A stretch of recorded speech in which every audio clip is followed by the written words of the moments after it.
ஸ்ரீ சங்கரா TV நேயர்களுக்கு வணக்கம். சுபதினம் நிகழ்ச்சியில் அனைவரையும் சந்திக்கிறதுல மிகவும் மகிழ்ச்சி. இன்னைக்கு மே மாதம் 17ஆம் தேதி ஞாயிற்றுக்கிழமை.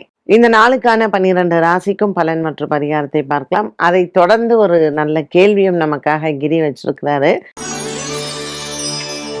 இன்னைக்கு பாத்தீங்கன்னா சந்திரன் மாறிட்டாரு. ஸோ மேஷராசிக்காரர்களுக்கு வெறும் செவ்வாய் மட்டும்தான் இருக்காங்க. ரிஷபத்துல 3 கிரகம், சூரியன், புதன், சந்திரன். இந்த புதன் சந்திரன் சேர்க்கை இருந்தாலே ஏகப்பட்ட குழப்பம் இருக்கும். ராசியில இருந்தாலும் ரிஷபராசிக்காரர்களுக்கு இருக்கும். மேஷராசிக்கு 2ஆம் இடத்துல இருக்கு. ஸோ சூரியன், புதன், சந்திரன் உங்க வீட்டில் ஏதாவது ஃபங்க்ஷன்ஸ் இருக்கலாம், இல்லை ஒரு கல்யாண விஷயத்த பேசுறதுக்கு அதில் ஏகப்பட்ட குழப்பம் இருக்கலாம். ஸோ ஒரு குழப்பம் இருந்தால் அது கஷ்டத்தை தான் கொடுக்கணும் அப்படிங்கிறதுலாம் கிடையவே கிடையாது. ஏன் இன்னைக்கு நம்ம வீட்டில் ஒரு சமையலுக்கு கூட குழப்பம் இருக்கலாம். அதனால் மேஷராசினியர்களுக்கு குடும்பஸ்தானத்தில் தனஸ்தானம்னு சொல்லுவோம். ஸோ செலவுகளில் குழப்பம் இருக்கலாம். யாராவது இப்போல்லாம் லீவ் டைமு, நீங்கள் எங்கேயாவது வெளியூர் போகலாம். ஸோ உங்கள் ஃபண்ட்ஸை ப்ராப்பராக மேனேஜ் பண்ணுறதுக்கும் இன்றைக்கி இந்த சண்டே எப்படி இந்த பொழுதை கழிக்கிறதுக்கும் அப்படிங்கிறத நல்லா பிளான் பண்ணிக்கோங்க. இந்த நாள் நல்ல நாளாகவே இருக்கும். ரிஷபராசினியர்களுக்கு இப்போ தான் சொன்னேன், ராசியிலேயே புதனும் சந்திரனும். ஜென்ரலாக புதன் சந்திரன் சேர்க்கை எப்படி தெரியுங்களா இருக்கும்? ஒரு மனிதனுக்கு நிறைய சந்தேகங்கள் வந்துட்டே இருக்கும்.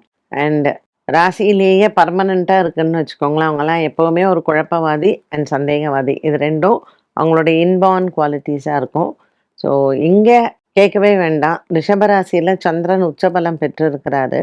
அண்டு சூரியன் அவர் கூட சேர்ந்து இருக்கிறாரு. நான் ஏற்கனவே நேற்றே சொன்னேன், இந்த அமாவாசையினுடைய அந்த திதி கணக்கு பார்த்திங்கன்னா இன்றைக்கி தான் ஜாஸ்தியாகவே இருக்கும். ஸோ ரிஷபராசினியர்கள் இன்னைக்கு அன்னதானம் பண்ணுங்க, ரொம்ப நல்லது. மிதுன ராசிக்காரர்கள், உங்கள் ராசிநாதன் புதன் 12ஆம் இடத்துல கூடவே சந்திரன். ஸோ புதனும் சுக்கிரனும் பரிவர்த்தனை யோகமாக இருக்காங்க. இது யாருக்கு நல்லது? மிதுன ராசினியர்களுக்கு ரொம்ப நல்லது. எந்த வகையில் நல்லது அப்படின்னு கேட்டிங்கன்னா, ரொம்ப மனசு கஷ்டத்தில் இருப்போம். ஏமாத்திட்டாங்களே, பிட்ரேயல் ஆகிடுச்சே, முதுகில் குத்திட்டாங்களே, இதெல்லாம். அப்போ அவங்களுக்கு ஏதாவது ஒரு கஷ்டம் வந்துருச்சு அப்படிங்கிற செய்தியெல்லாம் நம்ம கேட்டோம்னு வச்சுக்கோங்களேன், உடனே நம்ம ரிலேட் பண்ணிப்போம். என்ன அன்றைக்கி ஏமாத்திரம் பற்றியா, அதனால தான் அவனுக்கு இன்றைக்கி இப்படி ஆயிடுச்சுன்னு. ஸோ இந்த மாதிரி சின்ன சின்ன அல்ப சந்தோஷம்லாம் வரும். அனுபவிச்சுக்கோங்க, ஹாப்பியாக இருங்க. இந்த சண்டே நல்லா சாப்பிடுங்க, நல்லா தூங்குங்க. மிதுன ராசிக்காரர்களுக்கு ரொம்ப ரொம்ப ஹாப்பியான ஒரு டே. கடகராசிக்காரர்கள், உங்கள் ராசிநாதன் சந்திரன் லாபத்தில் இருக்கார். ராசிநாதன் சந்திரன் லாபத்தில் இருக்கார். கூடவே பகை புதனும் கூட சேர்ந்து உட்காந்துருக்கிறாரா, கொஞ்சம் நிறைய நமக்கு இமேஜினேஷன்ஸ் நிறையா இருக்கும். ஐயோ பள்ளி கத்துதே, இது நல்லதா இல்லையா, சரி நம்ம வேலை பண்ணிகிட்டே இருக்கும் போதே கையிலேருந்து கரண்டி கீழே விழுந்துருச்சே, சகுனம் சரியில்லையா, இப்படி எதையாவது ஒன்றை நம்மளே கற்பனை பண்ணிவிட்டு இன்றைக்கி சண்டே ஃபுல்லாக இந்த பயத்திலேயே ஓடிடும். அதனால் இந்த தேவையில்லாத சந்தேகத்தெலாம் விட்டுட்டு காலையிலே விநாயகர் கோயில் போங்க, ஒரு பால் அபிஷேகம் பண்ணுங்கள், நல்ல 3 தேங்காய் டமால் டமால்னு உடைங்க, செதறு தேங்காய். மனசை ஃப்ரீயாக வச்சுக்கோங்க. சிம்மராசி அன்பர்களுக்கு ராசிநாதன் சூரியன், புதன் மற்றும் சந்திரனோட சேர்ந்துருக்காங்க. 10ஆம் இடத்துல இருக்காங்க. வியாபாரிகளுக்கெல்லாம் கொஞ்சம் டல் அடிக்கும். அதுவும் இப்போ எல்லாம் விலைவாசி எல்லாம் கொஞ்சம் ஏறக்கூடிய ஒரு சூழ்நிலை இருக்கிறதுனால மனசுலேயும் ஒரு பயம் இருந்துகிட்டே இருக்கும். ஐயோ என்னடா இப்படி விலைவாசி ஏறிடுச்சே அப்படிங்கிற ஒரு சின்ன அச்சமும் இருக்கும். பட் எது எப்படி இருந்தாலும் நம்ம வாழ்ந்து தான் ஆகணும் இல்லையா? சிம்மராசிக்காரர்கள், உங்கள் தைரியத்தை இழக்காமல் இந்த நாளை எதிர்கொண்டால் இந்த நாள் நல்ல நாள். கன்னிராசி அன்பர்கள், கன்னிராசி அன்பர்களுக்கு இன்னைக்கு கொஞ்சம் 7ல் சனி 8ல் செவ்வாய், கொஞ்சம் டைம் அப்படி சுமாராக தான் இருக்குது. இருந்தாலும் பாக்கியத்தில் சந்திரன் உட்காந்துருக்கார் இல்லையா, கொஞ்சம் நம்ம மனசுக்கு ஆறுதலாக இருக்கும். கோதுமை இன்னைக்கு தானம் பண்ணுங்க. புறாக்களுக்கு கோதுமை கொடுக்கலாம், மாடுகளுக்கு கோதுமை கொடுக்கலாம். இன்னைக்கு நீங்கள் கோவில்களுக்கெல்லாம் தான தர்மங்கள் நிறையா பண்ணலாம். இப்போது ஒரு சில விஷயங்கள் நம்ம மனசுக்கு ரொம்ப அமைதியாக இருக்கும், அதே சமயத்தில் சந்தோஷமாகவும் இருக்கும். துலாம் ராசி நேயர்கள், இன்னைக்கு உங்களுக்கு சந்திரன் 8ஆம் இடத்துல சந்திராசிரமமாக இருக்கிறாங்க. ஸோ துலா ராசிக்கு பார்த்திங்கன்னா 8ல் சூரியன், 8ல் புதன், 8ல் சந்திரன், 3 கிரகம் அமர்ந்திருக்கு. கொஞ்சம் நம்பிக்கை நமக்கு அடுத்தவங்க மேலே வைக்கிறத குறைச்சிக்கலாம். ரொம்ப எல்லாரையும் நம்பாதீங்க.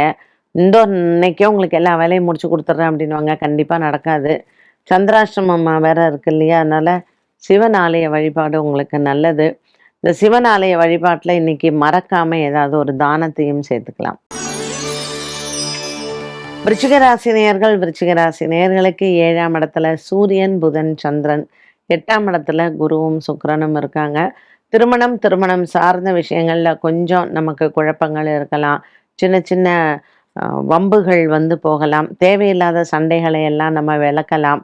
விருச்சிக ராசி நேயர்களுக்கு ஒரு மன அமைதி கிடைக்கக்கூடிய நாளாக இருக்கும். தனுசு ராசி நேயர்கள், தனுசு ராசி நேயர்களுக்கு இன்னைக்கு நிறைய வெற்றி வாய்ப்புகள் காத்திருக்கு. வேலை வாய்ப்புகள் காத்திருக்கிறது. திருமண யோகங்கள் காத்திருக்கிறது. இப்படி நல்ல சுப செய்திகள் எல்லாம் வந்து போகும்.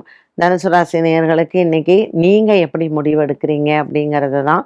எல்லாரையும் நம்ப வேண்டாம். சின்ன சின்ன விஷயங்கள்லையும் சற்று நம்ம கவனமாக இருக்கலாம். மகர ராசி அன்பர்களுக்கு நீங்க யாரோடெல்லாம் சண்டை போட்டீங்களோ மீண்டும் திரும்ப ஒரு சந்தோஷமான நாளாக அமைகிறது. எல்லாமே ஒரு சின்ன சின்ன சந்தோஷங்கள், அதுவும் மனசுல இந்த மாதிரியான ஒரு சந்தோஷங்கள் வரும்பொழுது உண்மையிலேயே நமக்கு ஒரு பெரிய வெற்றியை தருவதாக இருக்கும். மகர ராசி நேயர்கள் இன்று ஒரு நல்ல மன நிம்மதியும் சந்தோஷத்தையும் பார்க்கலாம். கும்பராசி நேயர்கள், கும்பராசி நேயர்களுக்கு குடும்ப குழப்பங்கள் தீரும். 5ஆம் இடத்துல குரு சுக்கிரன் இருக்கறனால நல்ல ஒரு ஏற்றமிகு நாளாக அமைகிறது. பல நாட்களாக இருந்து வந்த மனசோர்வு தீரும். இன்னைக்கு கும்பராசி அன்பர்களுக்கு எடுத்த வேலைகள் அனைத்தும் வெற்றியை தரும்.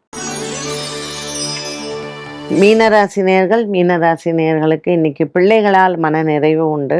3ஆம் இடத்தில் சந்திரன் புதன் இருக்கிறதுனால சுகஸ்தானம் மனதிற்கு சந்தோஷத்தை தரும். மீனராசி அன்பர்களுக்கு 6ஆம் இடத்துல இருக்கக்கூடிய கேது கொஞ்சம் பணம் விஷயத்துல செலவுகள் அதிகம் இருந்தாலும் நஷ்டங்கள் என்பது பெரிதளவுக்கு இல்லை. 12 ராசிகளுக்கும் உண்டான பலன் மற்றும் பரிகாரத்தை பார்த்தோம். இந்த நாளுக்கான கேள்வியை பார்க்கலாம். மிதுன லக்னம், லக்னாதிபதி புதன் 10ஆம் இடம் தொழில் ஸ்தானமான மீன ராசியில் தனித்தோ அல்லது கிரக சேர்க்கையாக அமைந்தால் தொழில் எப்படி இருக்கும்? எப்படி இருக்கும்? 10ல நீச்சன், சில பேர் சொல்லுவாங்க நீச்ச பங்க ராஜயோகம் இப்படிலாம் சொல்லுவாங்க. பட் எல்லா கேசஸ்லையும் இது கிடையவே கிடையாது. இப்போ லக்னாதிபதி புதன் 10ஆம் இடத்துல நீச்சன், குரு இருக்காருன்னு வச்சுக்கோங்களேன். புதனுக்கு குரு வந்து பகை. ஸோ குரு வந்து தன்னுடைய சொந்த வீடு தான். அப்படி இருந்தாலுமே அவளுக்கு ஒரு நல்ல வேலை அமையவே அமையாது. 10 வாட்டி வேலை மாற்றிகிட்டே இருப்பாங்க. இதில் புதனோட ராகு இருந்ததுன்னு யோசிச்சு பாருங்களேன், வேலையே கிடைக்காது. இவாளுக்கு ஒரு கான்ஃபிடென்ஸ் லெவலும் ரொம்ப லோவாக இருக்கும். லக்னக்காரக்கன் புதன் வந்து நீச்சமாக இருக்கும்போது ரொம்ப உழைப்பாளியாக இருப்பாங்க. ரொம்ப நேர்மையாக வேற இருப்பாங்க. மிதுன லக்னம் இல்லையா? பட் பாவம் ஒரு வெகுளித்தனமான ஒரு அவங்கள்ட்ட ஒரு நல்ல மனசு இருக்கும். ஆனால் வேலைக்கு போகிற இடத்துல அவங்கள மதிக்கவே மாட்டாங்க. புதனும் ராகுவும் இருந்ததுன்னா, புதனும் சனியும் இருந்தால், புதன் சனி அவங்களோட சேர்ந்த குரு இருந்ததுன்னு வச்சுக்கோங்களேன், செம்ம கெட்டிக்காரங்களாக இருப்பாங்க. அடுத்தவனை வந்து எப்படி முட்டால் அடிக்கிறதோ கரெக்டாக அவங்க வேலையை அவங்க பார்த்துட்டு கரெக்டாக அவங்க சம்பாதிக்கிறது எப்படிங்கிறத பார்த்துக்குவாங்க. ஸோ அந்த காம்பினேஷன் இப்போ பாருங்களேன், புதன் குரு சனி வந்து ஒரு பெரிய ஹெல்த்தி காம்பினேஷன் கிடையாது. ஆனால் அது அவங்களுக்கு நல்ல பணத்தை கொடுக்கும்.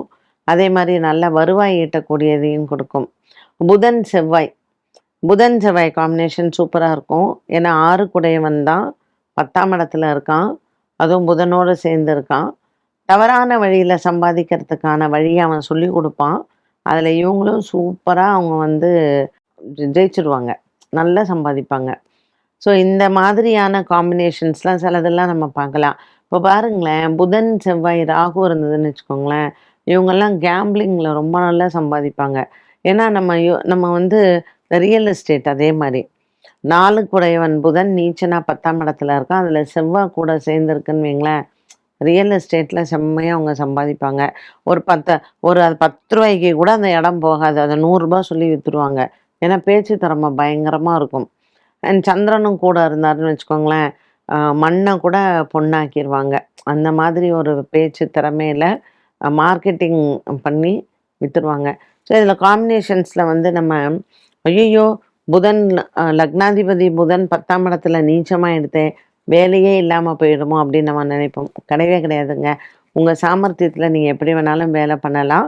அதுவும் நம்ம குடும்பத்தை காப்பாற்றுறதுக்காக பணம் சம்பாதிக்கிறதுக்கான அந்த திறமை இருக்குது பார்த்தீங்களா? அதில் மிதுன ராசிக்காரர்களுக்கு உண்மையிலேயே திறமை இருக்கும். ஆனால் இந்த புதன் எங்கெங்க யார் யாரோட எப்படி இருக்கார் அப்படிங்கிறத பொறுத்து தான். என்ன நேயர்களே, இன்றைய சுபதினம் நிகழ்ச்சி ரொம்பவுமே இன்ட்ரெஸ்டிங்காக இருந்திருக்கும். மீண்டும் சந்திக்கும் வரை நன்றி, வணக்கம்.